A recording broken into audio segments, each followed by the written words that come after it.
Hey man, welcome back. Thank you. Oh my god, it's been a week since we last spoke, No, I it's only think. been like 10 minutes. Okay, so ladies and gentlemen, this is your host, Bobby Rose. Welcome to the Music Talks podcast. And I still have my very good friend, Armand Malik, here with us. And, Hey yo. and we're continuing from our talk from the last episode.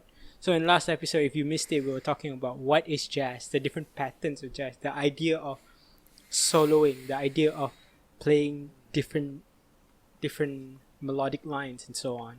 And this week we're going to go into deeper musicological topics. Arman, you ready for this? For another hour with me? Yeah, I'm good. All right. You know I can always go long. So last week we were talking about how jazz differs based on different topics, right? Different places. Different places in the world. And you Right. said like the Japanese play jazz different than the Westerners, right? So is it Right. because we don't really understand the true concept of jazz? Because jazz actually grew up, was birthed from the idea that, African slaves were brought into the United States and in a place that Right.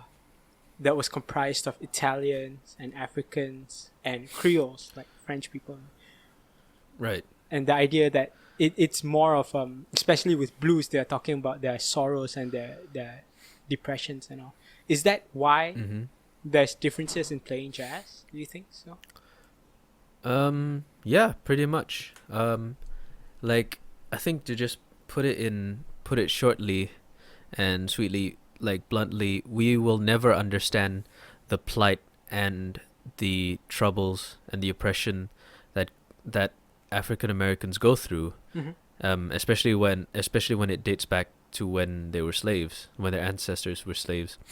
So music, pretty much the music we take aesthetically, it is jazz, and culture and take like assimilating the like for us as non-Americans, as non-African Americans, as for us to assimilate their culture, like in a way we're taking what they've pretty much given to us, the music, how to go about practicing it and performing it, and then Yeah. introducing our own concepts. It's going to be a totally like contextually and socially, it's going to be a different thing. It'll never be what the original culture expresses. Yeah. What was intended by the forefathers of jazz, right? You would say. Yep. Mm-hmm. Now, going on along that line, do you think that it would have been possible if those same group of people, minus the Americans, if the same group of people Right. went to another Right. part of the world, could the same thing have happened? You think so? Like if it's again the Creoles and the Portuguese brought the slaves to, I don't know, Sri Lanka, right? And so there's a mixture of Portuguese, Sri Lankan, Creoles, and Africans. Would that be Right. would that be considered like a different form of jazz, without the taste of that American, I don't know, that Western side of the world?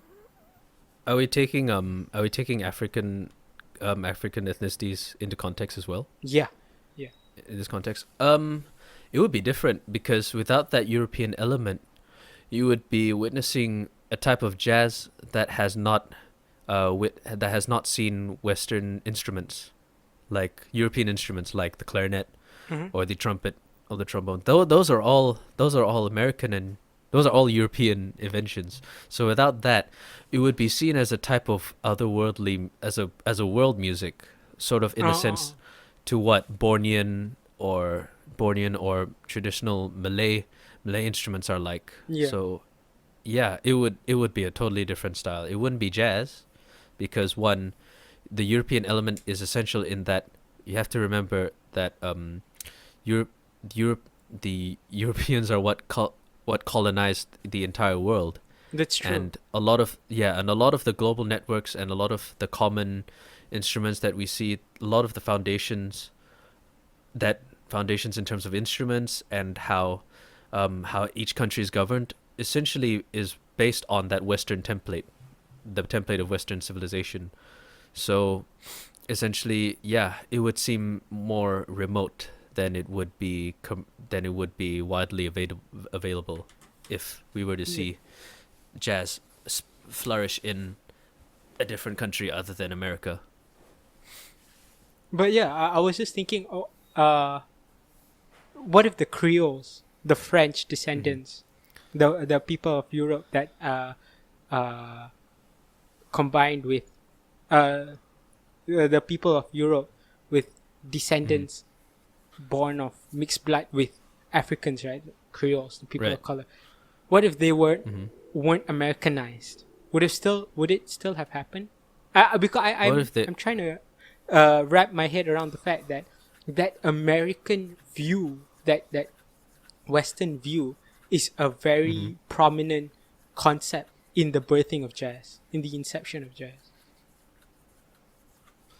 As in, like, could you just repeat the question for me so I can better understand it? No, because you said like no Europeans, right? But in my question, there are Europeans, and the Europeans aren't those, Caucasian people from Europe. I'm talking about the Creoles from Europe. Those. So, okay, that question. So you mean Creoles as in before, basically, children of African and European descent, African slaves who had basically whose parents were African slaves in Europe, not in America, but really. Okay, those kind of Creoles. And they were taken to a different place, like I don't know, Sri Lanka or somewhere else. Yeah. You'd need a lot of Creoles in that sense for it to really get it on the right, get it anywhere near the original timeline of jazz, in a sense. But let's see, because you have to remember that not all Creoles are proud of their African descent. Yeah, that's true. Actually, to take it a step further, I think they were like shamed by it, like they really shunned out their African heritage. Pretty much, because with that side of your parentage, you wouldn't go that far if we're talking like 18th 19th century, like the 19th century, you'd have more connections and you could go far in that climate through your European heritage, like in terms of connections and networking.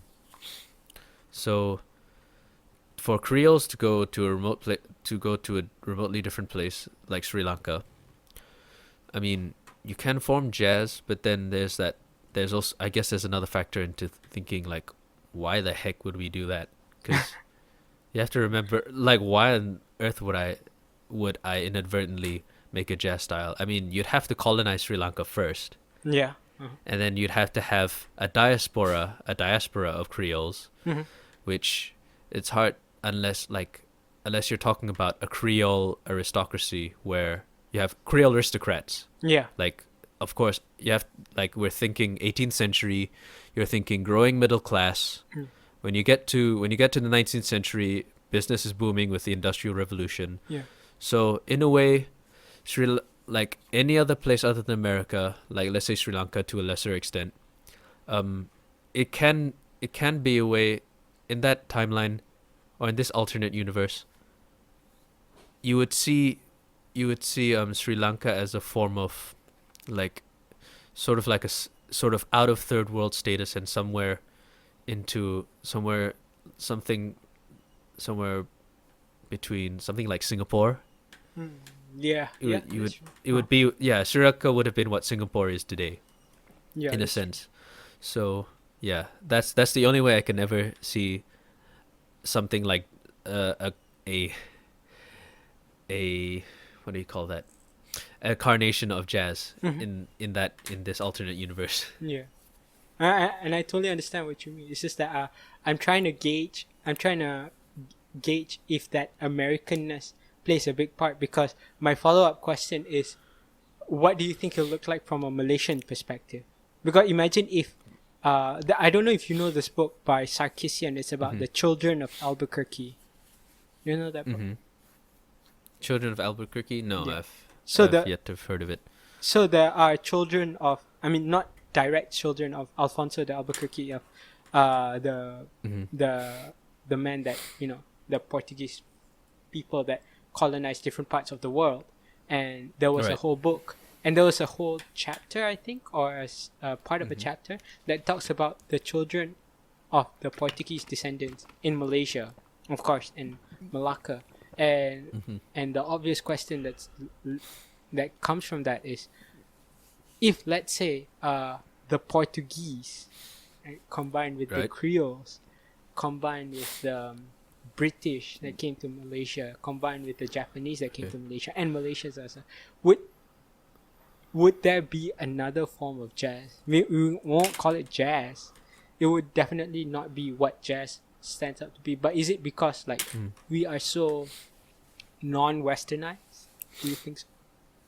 Yeah. I mean, this is a what if question, of course. It's just that okay. Yeah. What if? So are you saying that if Malaysia was formed through a population of mixed Eurasians? Yes. Is that what you're saying? Yeah. So you take the Malacca port mixed in the 16th, 17th century, but imagine if jazz happened then instead of, the 1900s, the late 1800s. Like, how? Wait. Where do we pinpoint the timeline of then?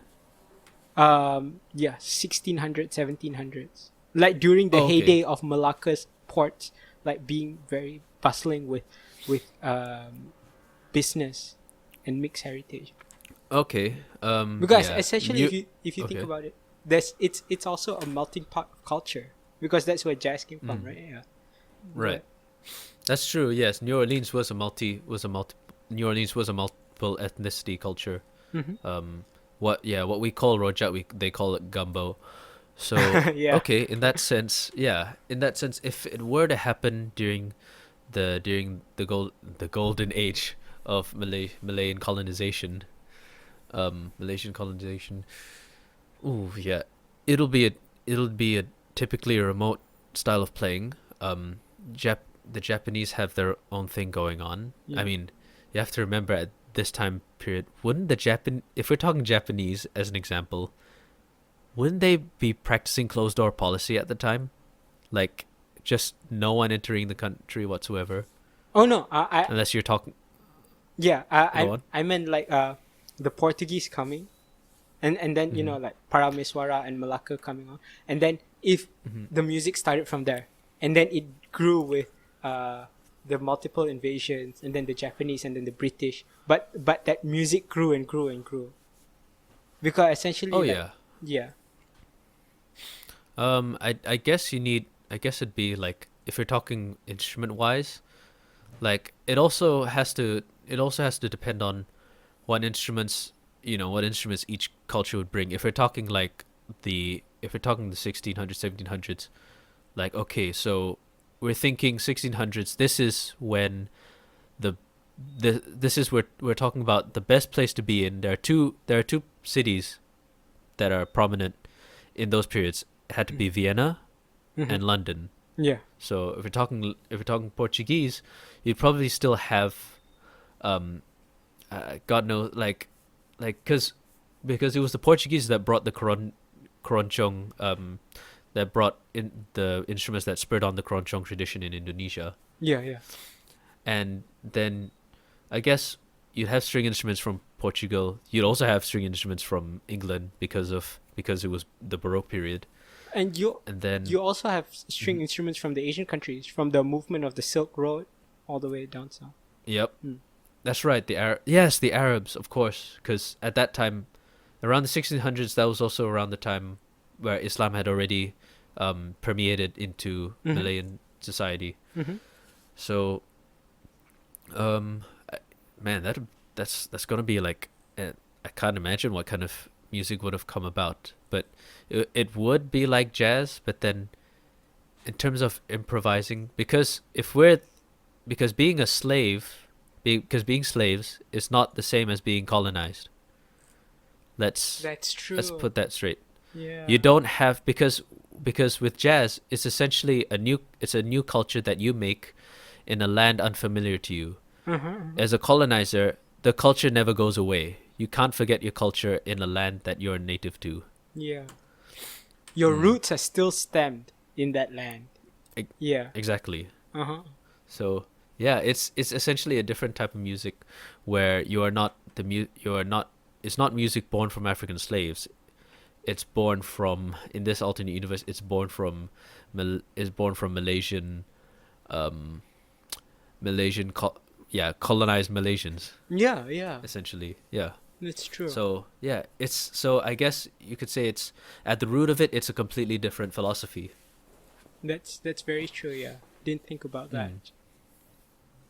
Mm-hmm. One branch that I actually wanted to ask about this topic is I wrote this paper about code mixing. So I work with a very close linguistic student, and I discussed with her a lot about code mixing. And I also discussed this with my friend who actually did his dissertation in cultural discourse, music as a cultural discourse, right? And one of the things that I learned recently, and one of the questions that was asked me is like, can you hear that Malayness in Jimmy Boyle's playing compared to Jack Teagarden? Because last week you were talking about Soliano and Jimmy Boyle, right? So we're combining last week's discussion with this week's discussion. And how, because the slavery didn't really happen here, it's more of a colonization now that we're going on this path. Yep. Is that why that Malaysian sound is still apparent in Jimmy Ball's playing? So because if there is nothing that you can write about, if you do a score analysis, a harmonic analysis, right, you could possibly find some anomalies in there, but you can't really pinpoint, oh, this is the thing that makes it Asian or Malaysian. What do you think about that? As in finding certain traits as in finding certain musical ideas or just little blips that indicate a foreign culture, or indicate sort of that link the music to sort of a cultural influence. Yeah, finding that Malaysian characteristic in that jazz piece for James and Jimmy Ball's playing. Jimmy Ball specifically. Do we code mix? Do we code mix? That's a good question as well. That's great. Do you mind if I just expand a bit further on that one? Yeah, please. So that we can sharp. Yeah. As you know, my research, the music psychology side, talks a lot about how music and linguistics come from the same part of the brain. Not exactly the same part, but it's around the same cerebral cortex. And a lot of people, a lot of researchers found that if you can't speak, you can't play music. I mean, like amusia leads to aphasia and vice versa. If you can't play music, you can't fathom, you can't differentiate pitch, then you can't really speak that well. And the other side is, if you can't speak that well, then you can't. So in that sense, musicality is a language. And stemming to what we talked about, what you said just now, Rojak, right? There are such things. There are research papers that looks into Manglish, Malaysian English, or Malay English. It's done in Singapore. If it's done in Singapore, it's Singlish. It's Singaporean English. It's English, but with English that is met halfway by the population, and the other half they fill it up with their own cultural norms. So that's the idea of code mixing. At any time of the day, if you ask me what is my favorite food, I would tell you my favorite food is sushi. I would tell you I would like to have coffee, but I would always want ayam goreng. In my head, fried chicken is KFC. But if you go to the mamak, ayam goreng is ayam goreng. It's not fried, if you know what I mean. Yeah. Yeah, man. So in that sense, the code mixing would occur just because in Jimmy Ball's case, he fills in the gaps based on his cultural identity. Do you think that's true? Okay. Well, to be fair, I've never heard Jimmy Boyle. I mean, I've heard some of his music, but not not memorably in my psyche. Mhm. But I'd agree that it's true, because one, it's a lot of space and you have to fill that, Mm. and then when you play music, you're sort of bearing your soul, or bearing what you're using, everything, like in your capacity and in your being, to come up with music. So it wouldn't escape him to have used like something that would have to use anything that was of Malay influence. Mhm. I mean, I like personally, I've used I've had some Malaysian or local influences in my improvisations. I tend to do sort of like trills, sort of like to simulate how a Surunai Yeah. would Yeah. play it, would inflect a note, like the melismatic melismatic aspects of Surunai playing. Mhm. So there's that, and then there's like just yesterday I came up with a way of imitating the little flicks and the little hammer-ons that sape players do. Oh, nice. So yeah, so it's interesting that you've brought this up. So and it can either be done on purpose or done unintentionally, in the sense that what you hear, like it's basically sound, like you're basically translating sound conception that you hear mentally Mhm. when you play music. But yeah, it can either you don't even have to know where you got it from.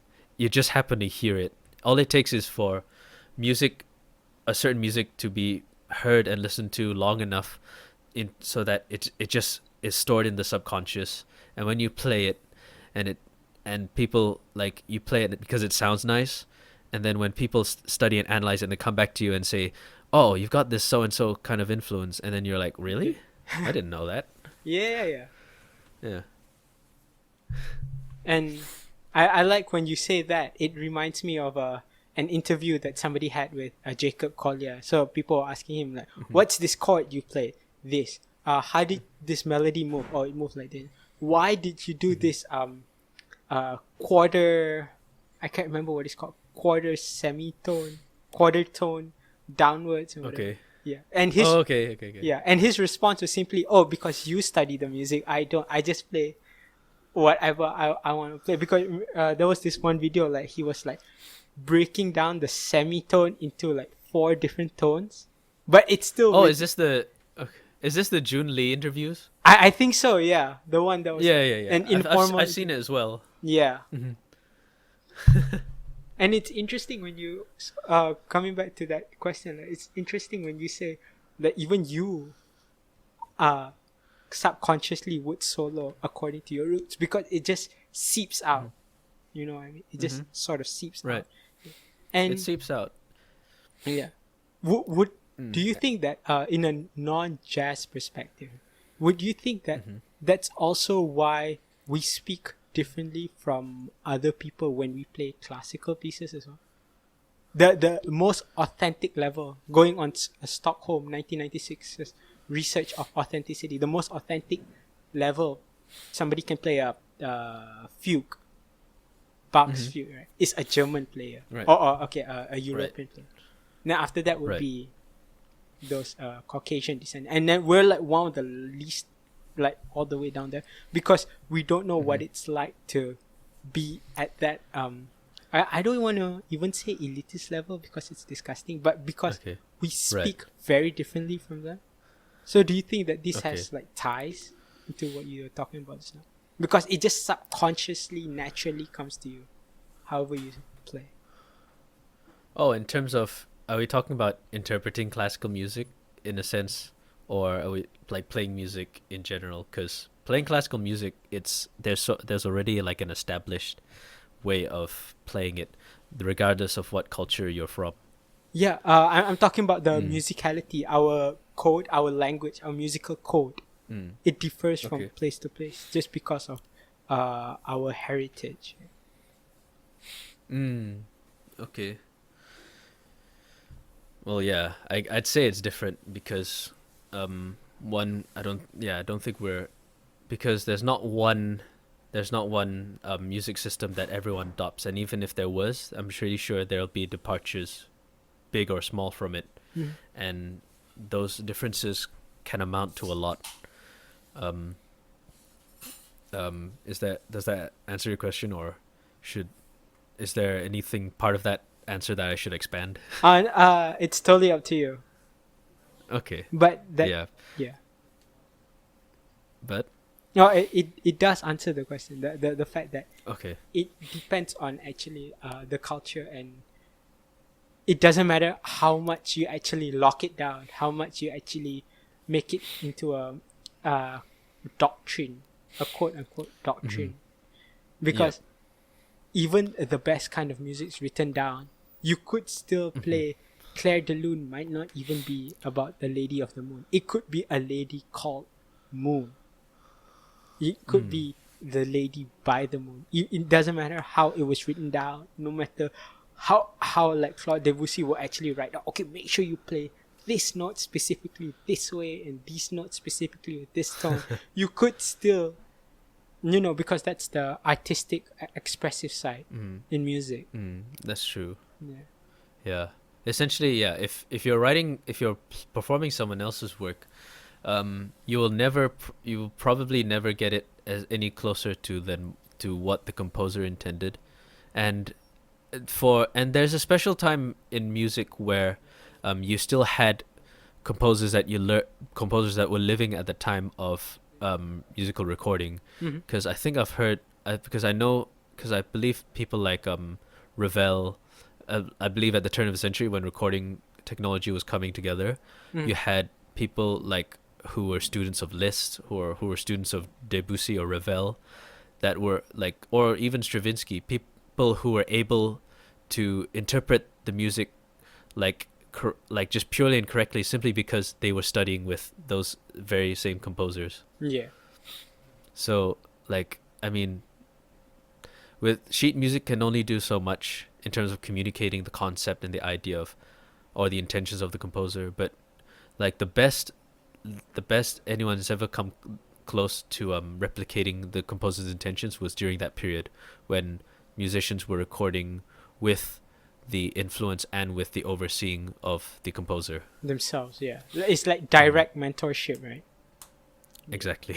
And in relating to what you were saying about sheet music doesn't really, I mean, it plays a big part, but me personally, I still prefer I can't remember what definition it was, but music is like, I think it was John Blacking, like organized sounds that is played by a presenter, but it has to be listened to by a listener. So as long as it's written down and it's not presented by you and listened to by me or vice versa, then it's not music. It's just, I don't know, a score. Yeah. It's just the score. Oh, okay.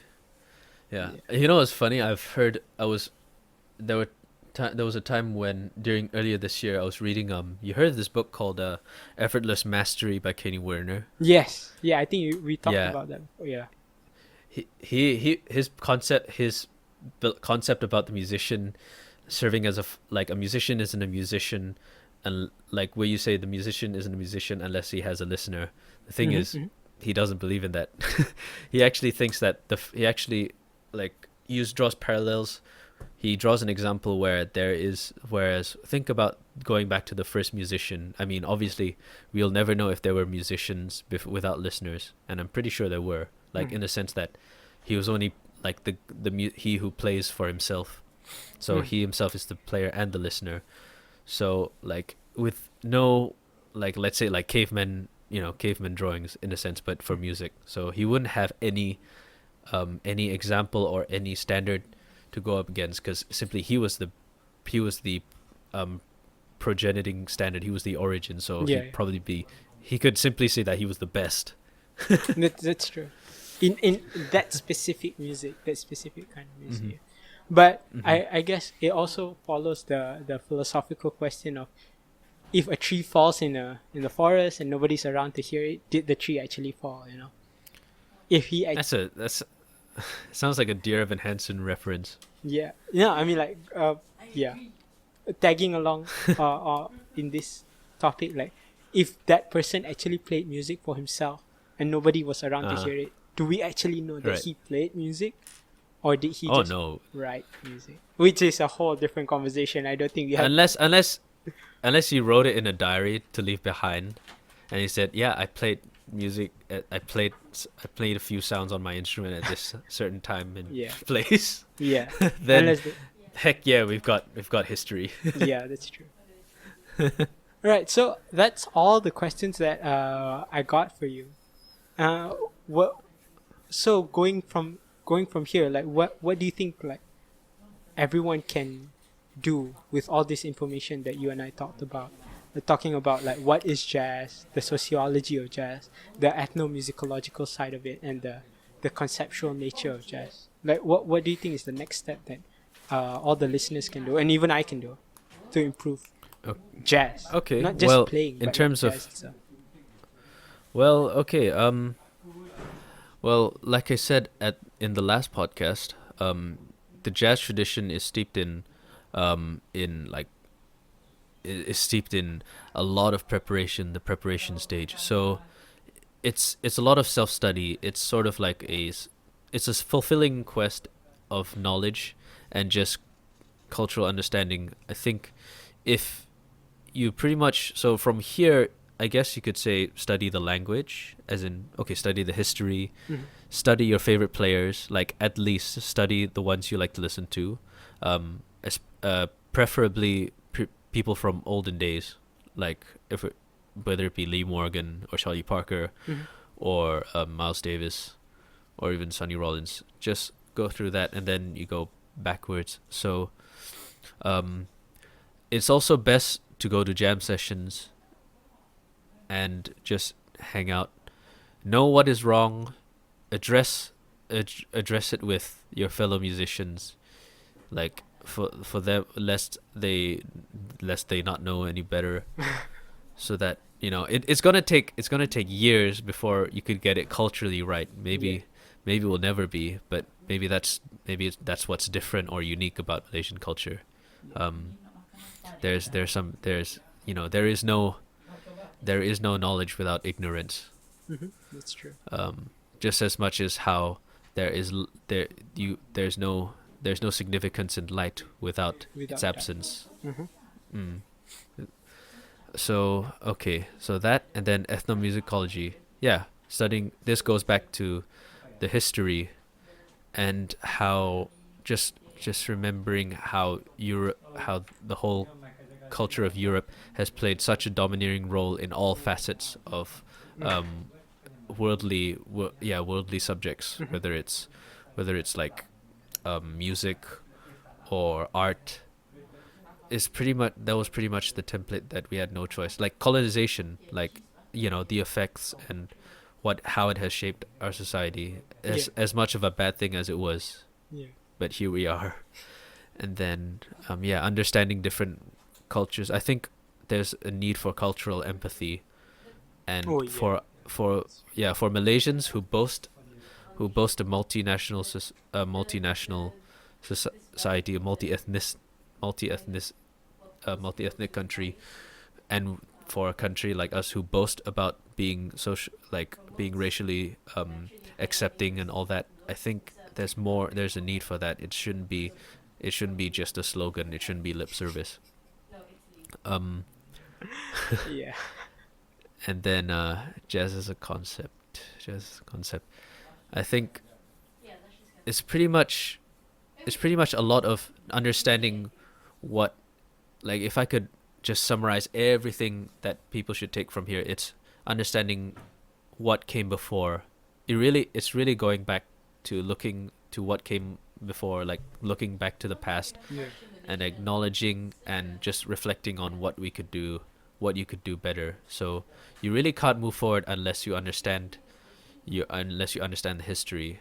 Otherwise, you are condemned to repeat it. That's true. That's